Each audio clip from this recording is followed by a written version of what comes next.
Good morning, it's Scott Cullen. I'm Editor-in-Chief of the Cannata Report. It's Friday morning. It's Fridays with Frank time. And in this episode of Fridays with Frank, we are continuing our conversation from the week before, where Frank is talking about his forecast for 2022. And let's pick up where we left off. Now, in terms of the other things in the business, I think they're very strong. I think IT services is extremely strong. I think what dealers are doing with IT services is exactly spot on. We see so many of them that are going into security and doing a good job with it. And I'm talking about not only the software, but the physical security with cameras and sensors and things of that nature.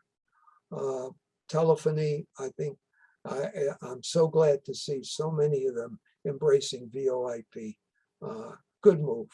It just made sense. It's a great fit as the part of IT services. Wide format, we've said that forever. I think now, I just got off a conversation just the other day with, I shouldn't say just got off the other day with a great conversation with Ricoh about their new wide format machines, which are, I think, are very, very impressive. If you're not selling that type of machine, get into it. I guarantee you those machines will not be back ordered. There's too much profit in them, and the manufacturers are too dependent on them in terms of recovering what it costs in research and development to bring them on, because these new flatbeds are something extraordinary. Previously, on the industrial side, the maximum thickness you could print on was 2 inches. Today, Ricoh's coming out with a machine that does 4.3. You're in the construction business with that machine. It opened up a whole new field. And I would urge that dealers take a very strong look at that. But it's there. It's an opportunity. So if from an overall perspective, there is an opportunity to make money. It's just going to have to be made differently. And it's going to require an investment and definitely a very serious commitment. I think the other thing is what dealers are going to have to take a hard look at is e-commerce websites. I know what the problems are.